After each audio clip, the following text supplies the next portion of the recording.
was a music fan before I was ever a journalist. To me, music is so much more than just entertainment.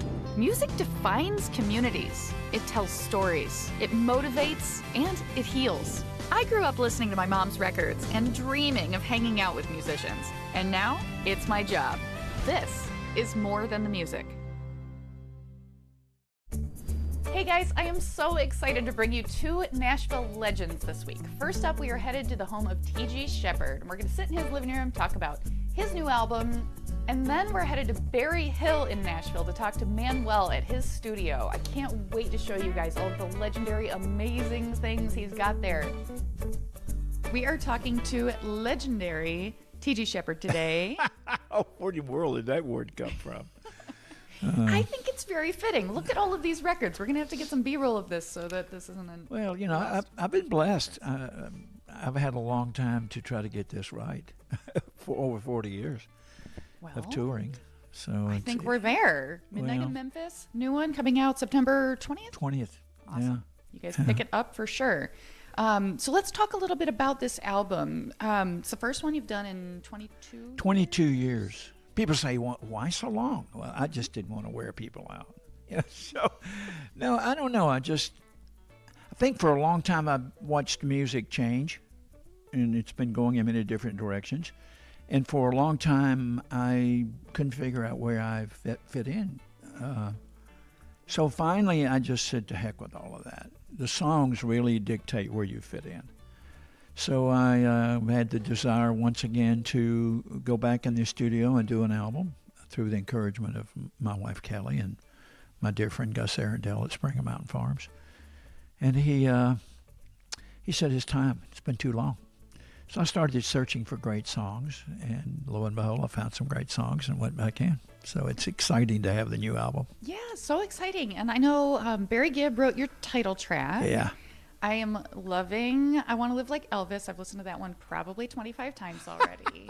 And I read that Kelly wrote on this one as well, TG's wife, yeah. For the folks watching. Yeah. What song did she write on here? She wrote Good Man. She wanted to write a song that depicted how she interpreted me as a human being. So when she wrote Good Man, I said, oh, you really feel that way about me? And she said, yeah. So I instantly knew I had to record that one. I wanted to. She wrote a song called Addicted to You. I was looking for something a little different in the album. I mean, all of us in some way are addicted to something. I'm fortunate that I'm addicted to the word love and being in love. It's a great feeling. There's nothing better in life when you have it in your life, and when it's out of your life, there's nothing worse. So Addicted to You was a song that she wrote. And then she wrote, we wrote together a song called 100% Chance of Pain, which was a good play on words. You know, you always hear the word rain. We wrote that together many years ago and finally did it on this project. And then she wrote another song called Sober with Brianna and JC Villeras, JC Don Villeras. And so those are the 4 songs on the album. And people say, oh, you had to do those because it's your wife. No. If a song is not there, and if it's not something I feel strong about, it doesn't make the album. It just so happened that 4 of those songs made it. Well, she's an amazing songwriter. Yeah. Okay. I want to talk a little bit about how you got started in music. You've been in the industry for over 40 years. Yeah. We've talked about before your connection with Elvis, and I know everybody always asks you about Elvis, but it's so cool. Yeah. Can you talk to us a little bit about it? Well, I first of all, I think I was born into music. I mean, I've always wanted to do what I'm doing right now, and have been so blessed and thank God every day for letting me fulfill my dream. Because a lot of people dream of it and they never are able to grab the brass ring. As far as Elvis, I had told my mom when I was about 13 years old, I said, Mom, you know, I'm going to meet Elvis someday and he's going to become one of my best friends. And she said, now, honey, I don't want you to get really disappointed, but the chances of a boy from Humboldt, Tennessee ever meeting him, let alone become a friend, is a little far-fetched. And just lower your bar a little bit. Yeah. So lo and behold, at 15, almost 16, I was a runaway. I ran away from my home to chase this dream and wound up in Memphis and met Elvis late one night at a skating rink, and we skated and became instant friends, and it stayed that way until the day he left us. So it was just meant to be. I already knew it was going to happen when I was 13. It just took a few extra years. That's awesome. Yeah. You still roller skate? I didn't roller skate much then, but it was free and I was broke, so I had a chance to go. No, I'm not much of a sports person. I'm a watcher of sports. I love ice skating, and of course I love NASCAR, and I love football, and I love all the sports like any guy would. But no, I haven't roller skated much since then because I wasn't that good at it. Well, it seems to have served its purpose in your life. Yeah, it did. Yeah, I got to meet Elvis, so I've roller skated a lot, and I never got to meet Elvis. I mean, I'm a little young. You were at the wrong place at the wrong time. Yeah, Everything in life is in timing, That's very true. Yeah. Can you also talk to us a little bit about your show on Sirius XM? I've listened to it. I love it. It's new. You guys have to check it out. I want to hear how that Well, came about. the show at Sirius XM, I'm so blessed to have a great group of friends that happen to be iconic people in this business, like Barry Gibb and Olivia Newton-John and Lionel Richie, not to drop names. But all of these friends came and did my show for me. Did extensive in-depth interviews with me on my show. We had been talking of doing the TG Sheppard show on Elvis Radio, Channel 19, a live show from Graceland for years. And J.R. Schulman and Tony Oken and Jim Sykes are the three people that I work with closely at Sirius XM. We all kind of got together back in July of this year, and it just kind of finally came together. I am honored that they would want me on that channel, but I do have a lot of memories and stories to bring to the channel that might not have been heard before about my years with Elvis. So it was kind of a natural fit, and I really love doing the show every Friday, 3 to 6 p.m. Eastern, 2 Central. Then it airs again on Mondays, so I get a chance to have a replay once or twice a week. So it was really great for my brand and a new mountain to climb, to do radio, and I'm having a blast doing it. Awesome. Well, I can't wait to hear what's next from you. Got some exciting things coming up. Yeah, stuff we can't talk about yet. Well, TG, thank you so much. No, thank you. It's always good to see you. And let's get together and do this again real soon. I agree. We should. I'll probably ask you some of the same questions. But... That's okay. I'll answer them the same way. Well, cheers. Thanks so much. Thank you. After this, we're going to be talking to legendary couture designer Manuel. I can't wait for you guys to see, so stay tuned. Welcome back to More Than the Music. Hey guys, I am so excited to finally be talking to Manuel, Tailor to the Stars, here in Nashville, Tennessee, at his showroom and studio. Manuel, thank you so much for talking to us. It's a pleasure, dear. It's a pleasure. Oh, pleasure's all mine. So you've got quite a story. It's truly incredible, and I don't use that word lightly. You've designed, I've got a list. I'm just going to read the list because I can't memorize this many names.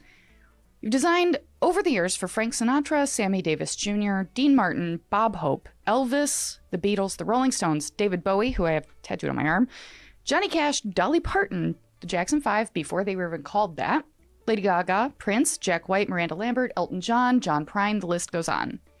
It goes on forever and ever. It's incredible. Well, look at me. It's not so incredible. I've been working my butt off all these years. Oh, well, you look great. So your story starts in Mexico. You were born Of course, in I was Mexico. born and raised, and I went to school. I was a normal kid. I went to high school, to college, to university. You know, I did the normal thing, what everybody does when they, of course, when they have a chance, because a lot of people, whenever you interview, they want to know if you were selling chocolates on the street or whatever, soy, you know. No. But no, I had all the chances in the world. I was blessed with good luck, and good, sweet serendipity, and I worked my way from the beginning to today, Yeah. and dressing personalities and dressing figures, of the world, which it it is very nice and helpful when you are into this kind of when you're a fashionista. Mm-hmm. But the things that make me feel very proud is I got to dress the Lone Ranger, I got to dress Roy Rogers, Gene Autry, Tarzan, Johnny Weissmuller, and oh my God, so many people, Clark Yeah. Gable, so many other personalities. Yeah. And once you're in the industry, you get to meet a lot of people, and you get to, some of them take preference to what you do, and then you're stuck with them for the rest of your life. When we come back, more with Manuel. Welcome back to More Than the Music. I actually had on here to ask you about how you got involved with Bonanza, Lone Ranger, and how the West was won. Those are all such big things, and I know you were relatively new in LA at the time. I was in LA for, I think, 50 some years. I participated in a lot of movies, movie wardrobes, that is, because I'm not an actor. And I did participated in 13 television shows, Bonanza, Marshall Dillon, High Chaparral, The Lancers, Dallas. Oh my God, so many of them. It's amazing. The Rifleman. Oh, you used to air that on one of our networks. And I got to make, 3, 4, 5, 6, or 9 movies, kind of with the same actor, because they like my Take a liking to you, and then stuck with them. That's it. You get lucky. Like I said, it's something that I just came in and I was totally overwhelmed. I met a lady, Miss Edith Head, who's the best designer ever in the world. She just took me under her arm, showed me around everything, and you learn from everybody, everything you know.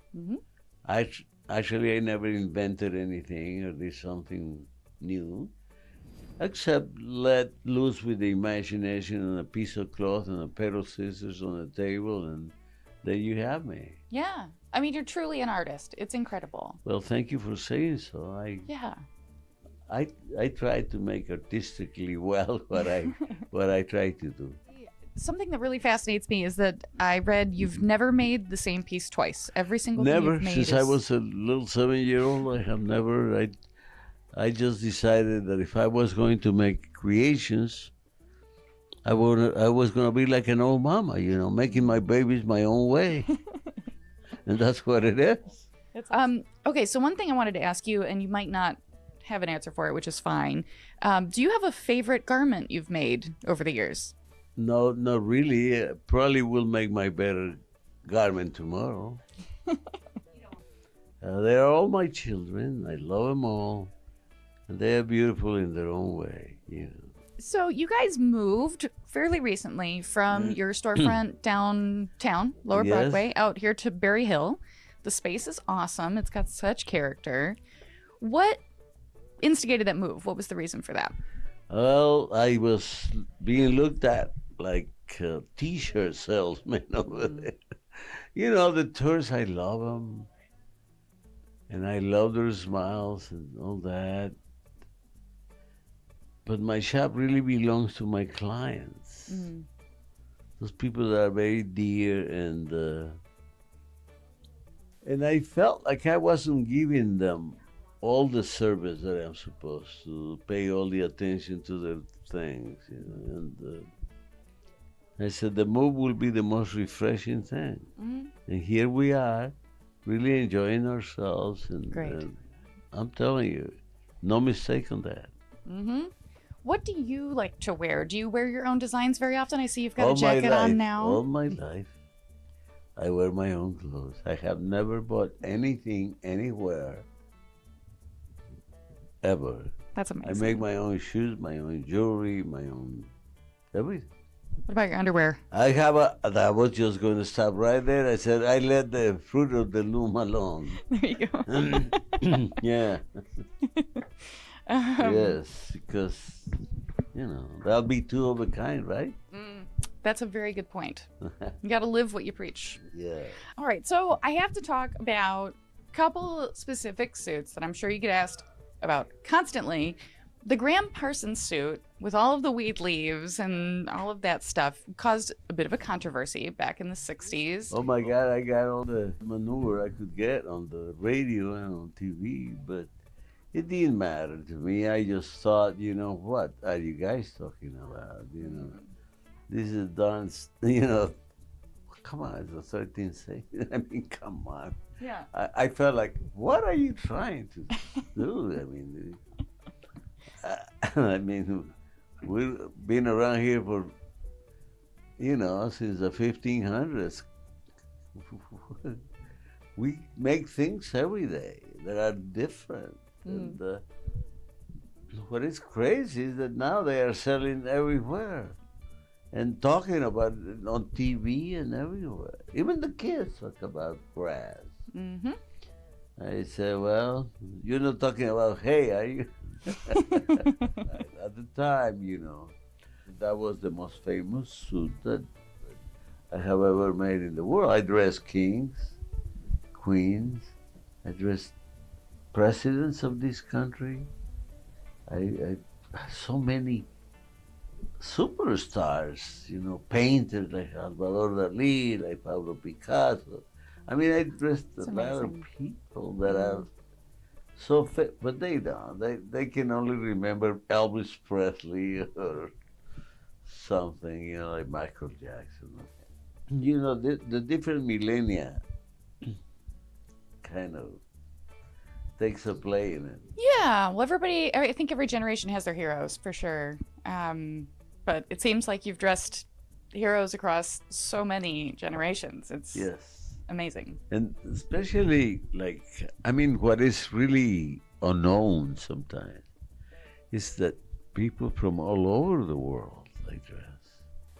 I had a nice man that, he's dead now.